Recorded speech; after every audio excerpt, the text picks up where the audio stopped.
Puji Tuhan, saudara-saudara yang dikasihi dalam Tuhan Yesus Kristus. Salam jumpa lagi, selamat bertemu kembali di dalam nama Tuhan Yesus Kristus. Apa kabar saudara-saudara? Saya harap saudara semua dalam keadaan baik-baik, sehat-sehat ya, diberkati Tuhan. Selalu ada sukacita, selalu ada pengharapan karena kita tahu Tuhan selalu menyertai kita. Ya, walaupun kita harus berkegiatan dari rumah saja, tetapi tidak membuat kita merasa sedih ataupun kecewa, karena kita tahu Tuhan ada selalu menyertai kita. Bahkan malah kita bersyukur karena justru di saat-saat seperti ini, di saat dimana kita banyak waktu untuk di rumah, ada banyak kesempatan bagi kita untuk saling mengenal satu dengan yang lain, mengenal tiap-tiap anggota keluarga dengan lebih baik lagi. Mungkin selama ini kita merasa sudah mengenal, tapi dengan keadaan sekarang tentu ada banyak hal-hal baru yang kita dapati. Tadinya mungkin kita berpikir kita sudah sangat mengenal satu dengan yang lain, tetapi keadaan ini menyebabkan kita benar-benar lebih mengenal lagi satu dengan yang lain. Ya, mungkin tadinya kakak tidak tahu bagaimana sifat adik, adik tidak tahu bagaimana sifat kakak, atau ayah tidak tahu bagaimana anak-anak, anak-anak juga tidak tahu bagaimana ayah sebenarnya, atau ibu juga tidak tahu bagaimana ayah sebenarnya, suami, istri, dan sebagainya. Tapi keadaan ini menyebabkan kita harus berada di rumah sehingga kita lebih banyak waktu untuk berinteraksi satu dengan yang lain. Tentu menemukan banyak hal-hal yang mengejutkan barangkali ya. Tetapi itulah saudara, seringkali kita ini merasa kita sudah mengenal, kita merasa sudah tahu. Seperti juga dengan firman Tuhan. Kita pikir, kita merasa sudah tahu, sudah mengerti. Tapi seringkali juga ternyata kalau kita perhatikan ada banyak hal yang tidak terlalu kita pahami dengan benar. Nah, sebab itu saya ingin mengajak kita untuk mengenali jalan keselamatan itu. Pada kesempatan ini, saat yang baik, kita mau mengenali jalan keselamatan itu. Saudara sudah menerima keselamatan dan saudara sudah masuk iman. Saudara percaya kepada Tuhan Yesus. Tapi kita perlu lagi mengenali jalan keselamatan itu. Ya, coba kita perhatikan bagaimana jalan keselamatan itu. Nah, kalau kita baca di dalam Mazmur 18 ayat 31 bagian A, di situ dibilang adapun Allah jalannya sempurna. Jadi jalan Tuhan itu sempurna. Walaupun mungkin seringkali kita merasa tidak terlalu istimewa, kelihatannya ada jalan lain yang lebih menarik, tapi firman Tuhan di dalam Mazmur ini bilang, jalan Tuhan itu jalan yang sempurna. Sempurna, saudara. Kalau sempurna itu udah yang paling bagus, yang paling lengkap, yang paling istimewa. Tidak ada lainnya. Dan di sini bilang, adapun jalan Allah, adapun Allah, jalannya sempurna. Puji Tuhan, kita bersyukur karena kita percaya bahwa Allah jalannya sempurna dan kita ada di dalam jalannya Allah itu. Nah, sebagaimana yang tadi sudah saya katakan, seringkali kita melihat seperti biasa saja jalan itu. Kelihatannya jalan lain, kelihatan lebih mentereng, kelihatan lebih sempurna, kelihatan lebih baik, kelihatan lebih kinclong gitu ya. Sama tuh seperti bangsa Israel. Bangsa Israel setelah mereka keluar dari Mesir, kalau saudara ingat, bangsa Israel ini adalah contoh yang sangat menarik tentang perjalanan mencapai janji Allah. Bangsa Israel setelah keluar dari tanah Mesir, tanah penjajahan, mereka keluar dengan genggam gempita, dengan sukacita yang luar biasa. Kenapa? Karena mereka keluar dari tanah penjajahan. Dan cara keluarnya pun dengan cara yang ajaib. Ada 10 kejadian istimewa, keajaiban yang Tuhan kerjakan, yang mereka lihat dengan luar biasa Tuhan lakukan. Dan semua itu membuat mereka dapat keluar dari tanah penjajahan. Yang paling istimewa yang terakhir adalah Tuhan membuat semua sulung mati, kecuali bangsa Israel. Wah, itu suatu hal yang dahsyat dan luar biasa. Sehingga mereka keluar dengan gegap gempita, dengan sukacita besar, keluar dari tanah penjajahan. Tapi tidak lama setelah mereka keluar, mereka dihadang oleh kesulitan. Mirip dengan kita. Kita keluar dari belenggu dosa, masuk iman, kita pikir jalannya rata mulus, tiada hambatan. Wah, ternyata begitu kita masuk iman, jadi anak Tuhan, langsung ada tantangan. Seperti bangsa Israel, langsung ada tantangan. Dan saudara tahu apa yang bangsa Israel katakan? Aduh, nggak salah nih. Mereka mulai mengeluh.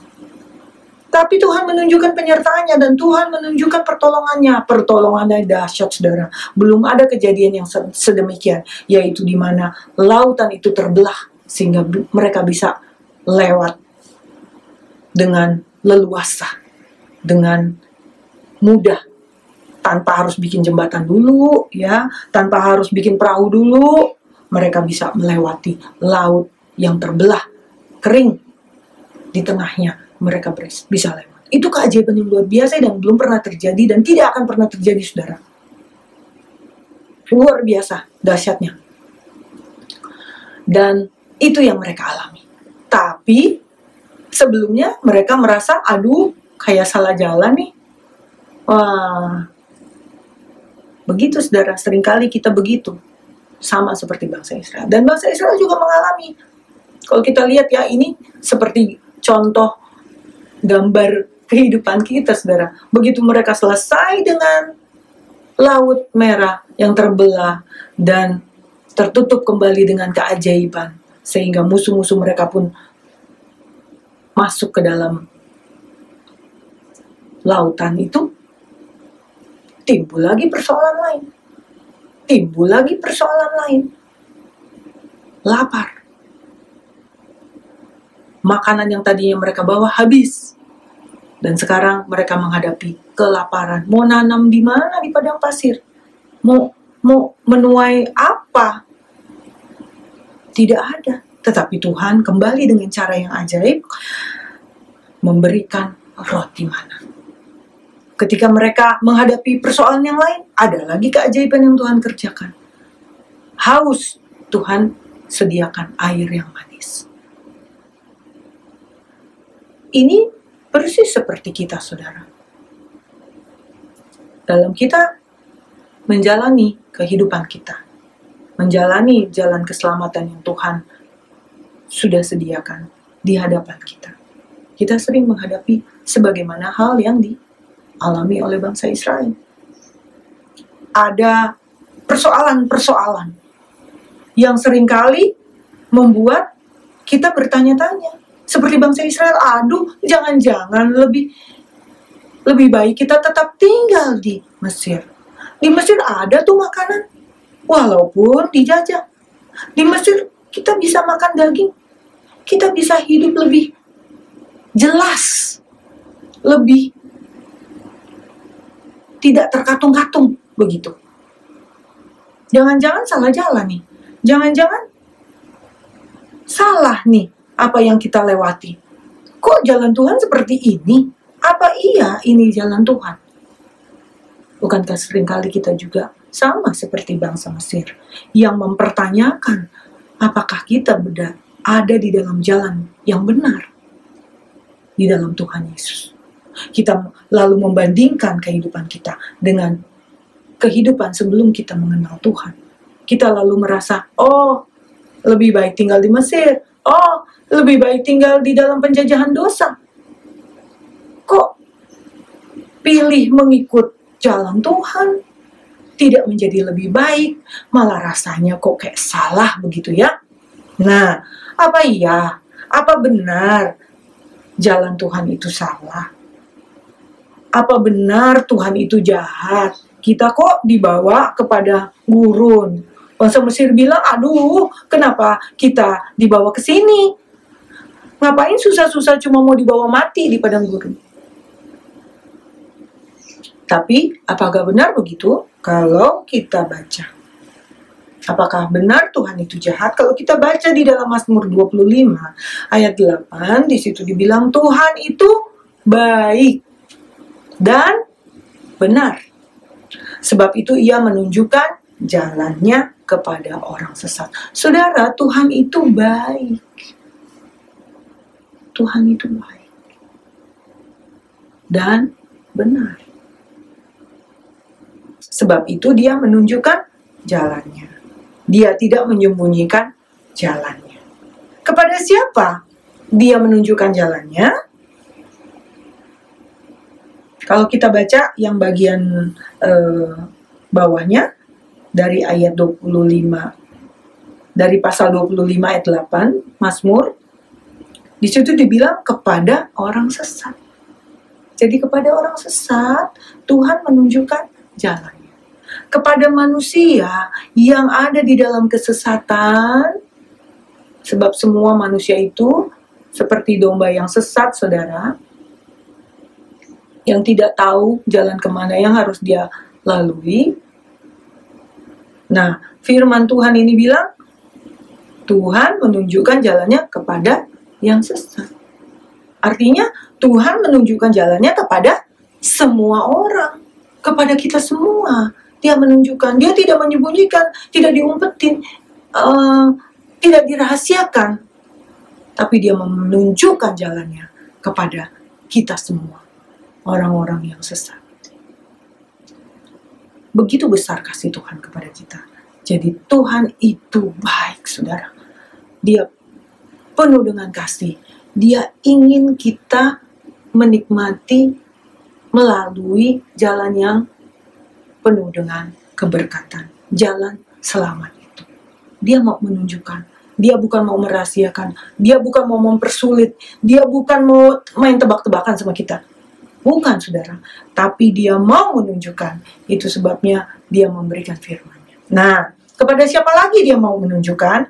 Kepada siapa jalan itu ditunjukkannya? Kalau kita baca lagi di dalam Mazmur 25 ayat yang 12, di situ dibilang, siapakah orang yang takut akan Tuhan? Kepadanya Tuhan menunjukkan jalan yang harus dipilih. Jadi saudara, orang yang takut kepada Tuhan, Tuhan menunjukkan jalan. Orang yang takut tuh bukannya berarti dia ketakutan. Bukan. Takut di sini artinya hormat, tunduk, taat kepada Tuhan. Jadi orang yang memiliki rasa takut, rasa hormat kepada Tuhan, itulah orang-orang yang kepadanya Tuhan menunjukkan jalan. Apakah saudara takut kepada Tuhan?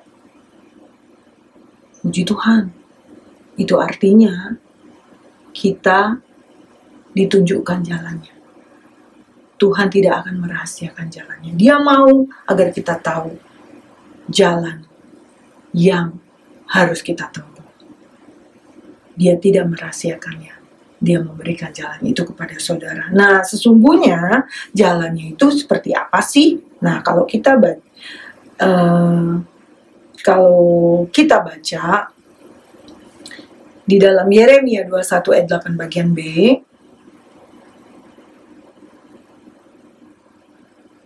di dalam Yeremia 21 ayat 8 bagian B, beginilah firman Tuhan. Sesungguhnya aku menghadapkan kepadamu jalan kehidupan dan jalan kematian. Jadi saudara, bagaimana sih jalan Tuhan itu? Ternyata jalan Tuhan itu hanya 2 saja. Nggak banyak. Walaupun seringkali kita itu bingung. Kita itu nggak tahu jalan mana yang harus ditempuh. Tapi bukannya karena jalan itu banyak. Bukan karena jalan itu membingungkan, karena Tuhan kan sudah menunjukkan jalannya. Nah, jalannya itu hanya 2 saja. Jalannya itu ada jalan kehidupan dan ada jalan kematian. Cuma 2. Cuma 2 saja. Jalan kehidupan dan jalan kematian. Apa sih ini? 2 jalan ini? Nah, kalau kita perhatikan saudara, di dalam Matius 7 ayat 13, di situ kita akan bisa lebih mengerti lagi. Jalan kematian itu maksudnya adalah begini. Kita baca dulu ya ayatnya, Matius 7 ayat 13 bagian B. Masuklah melalui pintu yang sesak itu, karena lebarlah pintu dan luaslah jalan yang menuju kepada kebinasaan, dan banyak orang yang masuk melaluinya. Jadi saudara, jalan kematian itu atau jalan kebinasaan itu adalah satu jalan yang luas. Ada pintunya dan pintunya itu lebar. Lebar pintunya, luas jalannya. Kalau saudara perhatikan gambar, ya saya kasih gambar di situ. Nah, gambar itu bisa memberikan sedikit pemahaman kepada kita. Nah, kalau dalam gambar itu diperlihatkan suatu pintu yang besar, yang megah, yang sangat keren, yang sangat menarik, dengan tulisan di atasnya paradise. Wah, paradise, surga begitu saudara, ya. Jalannya lebar, luas, sangat menarik. Tetapi kalau saudara perhatikan di gambar itu ya, di ujungnya ada api. Di ujungnya ada kebinasaan. Ini yang dimaksud dengan ayat tadi, yaitu satu jalan yang luas, satu jalan yang lebar, yang banyak orang yang melaluinya. Ya terang saja banyak yang melaluinya, soalnya itu sangat menarik. Banyak orang yang mau ke sana. Sebab banyak orang yang pergi ke sana. Jadi menarik sekali. Ada dukungan dari banyak orang yang menyebabkan orang merasa, wah ini benar nih jalannya. Buktinya banyak. Nah, kita kan sebagai manusia seringkali seperti itu. Kalau banyak tuh rasanya benar. Karena banyak kita pikir itu benar. Begitu kan? Nah, itu sebabnya banyak orang yang lewat di jalan yang luas itu, yang lewat di pintu gerbang yang besar dan megah itu. Tapi sayangnya, kata Matius, ujungnya kebinasaan. Nah, jalan kematian atau jalan yang menuju kepada kebinasaan ini, itu yang seringkali lebih mudah untuk kita lihat. Beda dengan jalan yang satunya, yaitu jalan kehidupan. Dalam Matius 7 juga ayat 14, kita lanjutkan ke ayat 14. Di situ dikatakan, karena sesaklah pintu dan sempitlah jalan yang menuju kepada kehidupan. Pintunya sesak, jalannya sempit. Pintu sesak, jalan sempit. Sesak itu artinya nggak luas, nggak lebar, sempit. Jalannya sempit. Saudara pernah lewat jalan sempit? Saya pernah tinggal di jalan sempit, saudara. Yang kalau ketemu orang, langsung harus miring-miring. Apalagi kalau ketemu sama yang pakai naik motor. Wah, sudah. Harus mundur yang jalan kaki pun. Itu jalan sempit, saudara. Jalan yang tidak semua orang dapat masuk ke dalamnya. Itu sebabnya di sini dibilang sedikit orang yang mendapatinya. Kenapa sedikit yang mendapatinya? Ya karena jalannya sempit, pintunya sesak, tidak menarik, tidak terlalu terlihat. Beda dengan yang jalan lebar dan luas, itu sangat mudah untuk dilihat. Samalah seperti kalau kita mencari alamat, bukan? Kalau jalannya itu jelas, ya, lebar, mudah sekali untuk dilihat. Pintu gerbangnya jelas misalnya, wow, gede, megah. Wah, itu udah seperti landmark gitu, sebagai tanda penanda. Mudah sekali untuk kita mencari dan mencapainya. Nggak usah cari-cari repot-repot. Gampang. Terlihat jelas dari jauh. Beda dengan jalan yang sesak, sempit. Itu kalau nggak benar-benar kita ada kepentingan, ada keperluan untuk mendapati orang yang tinggal mungkin di dalam jalan itu, karena mungkin saudara dapat titipan yang saudara harus bawa, itu suatu amanat yang harus saudara sampaikan, maka saudara akan cari alamat itu dengan seksama, dengan teliti, karena ada yang ingin disampaikan. Tapi kalau enggak, begitu kita cari, nggak dapet, ya sudah, lewat.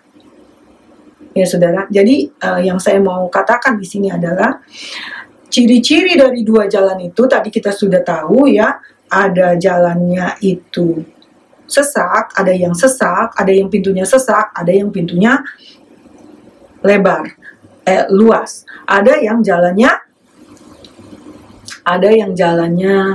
sempit. Dan yang saya ingin kita perhatikan adalah kalau jalannya itu lebar, yaitu jalan kematian atau jalan kebinasaan, di situ disebutkan banyak orang yang masuk melaluinya. Artinya orang masuk aja, masuk dengan mudahnya, masuk aja. Beda dengan jalan kehidupan, di situ dibilang sedikit orang yang mendapatinya. Mendapati, artinya harus ada usaha, harus ada kesungguhan, harus ada ketekunan dan keinginan yang besar. Persis seperti yang tadi saya bilang, kalau kita ada keperluan, ada kepentingan, itu kita akan cari. Jadi harus ada usaha, bukan sekedar masuk begitu saja. Dan dalam rangka mencari ini, harus ada ketekunan, saudara. Firman Tuhan dalam ayat yang lain bilang, cari maka kamu akan menemukan.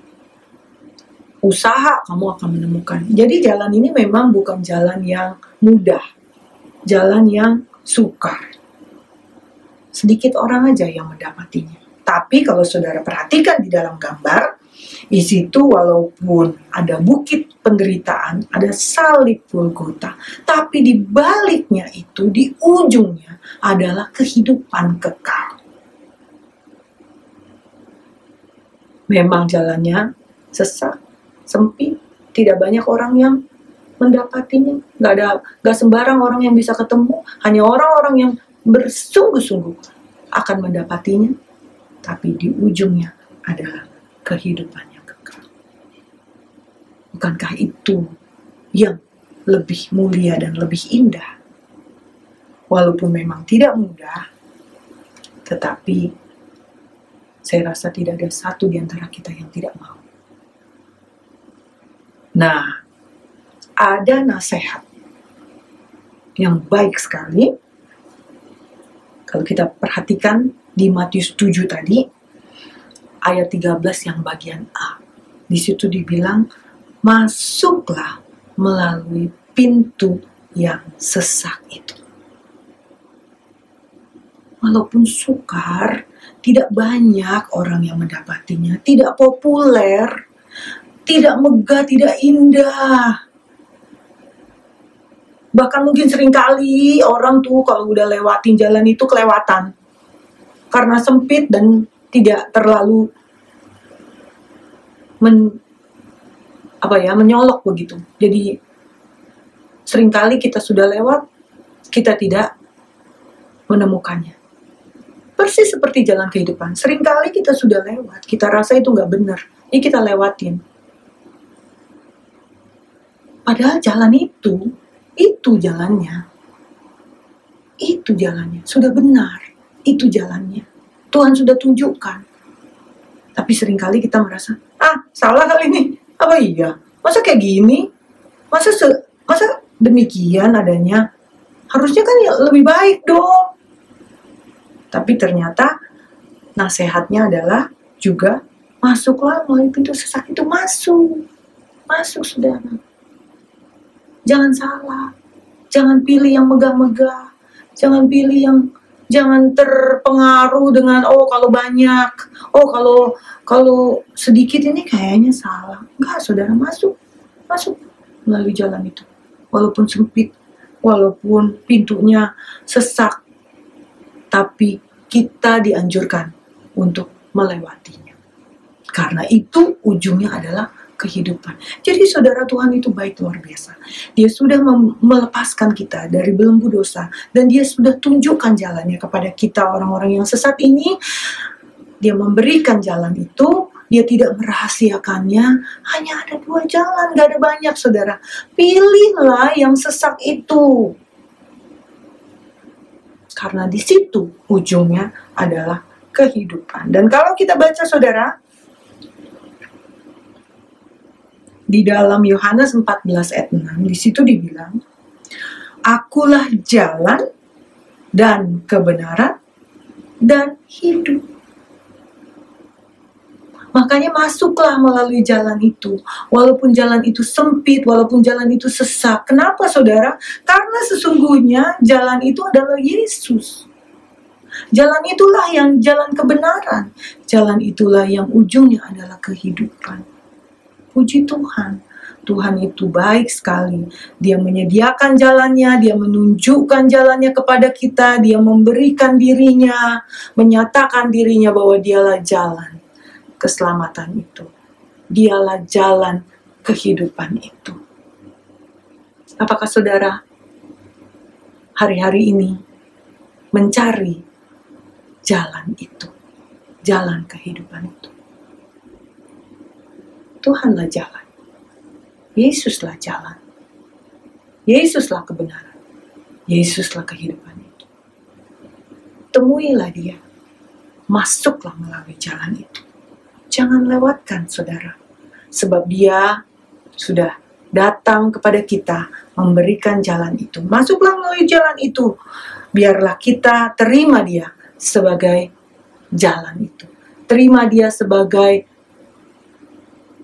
juru selamat kita. Karena kalau kita baca lagi di dalam Yohanes 14 ayat 6 tadi, tidak ada seorang pun yang datang kepada Bapa kalau tidak melalui aku. Kalau tidak melalui pintu itu, kalau tidak melalui jalan itu, sekalipun sesak, sekalipun sempit, maka tidak ada seorang pun yang dapat sampai kepada Bapa. Carikah saudara akan jalan itu? Temukanlah jalan itu. Terimalah jalan itu. Terimalah Yesus sebagai Tuhan dan Juru Selamat, yang adalah jalan, kebenaran, dan hidup. Dialah yang akan memberikan keselamatan di dalam kehidupan kita. Puji Tuhan. Marilah saudara, kita terima dengan penuh sukacita, masuk melalui jalan yang sempurna itu di dalam Tuhan Yesus, yang adalah jalan kebenaran dan hidup itu. Dan terimalah dengan penuh sukacita, karena kita tahu itu adalah jalan yang benar. Puji Tuhan. Tuhan Yesus kiranya menolong kita untuk kita dapat mencapai jalan keselamatan di dalam Tuhan Yesus Kristus. Kita bersyukur dan kembalikan segala hormat kepada Tuhan. Puji Tuhan, jalan saudara tidak salah. Terimalah dengan penuh sukacita dan dengan yakin bahwa Tuhan Yesus adalah jalan keselamatan dan kehidupan bagi orang-orang yang percaya kepadanya dan mencari dengan sungguh-sungguh. Haleluya! Tuhan memberkati kita semua. Amin.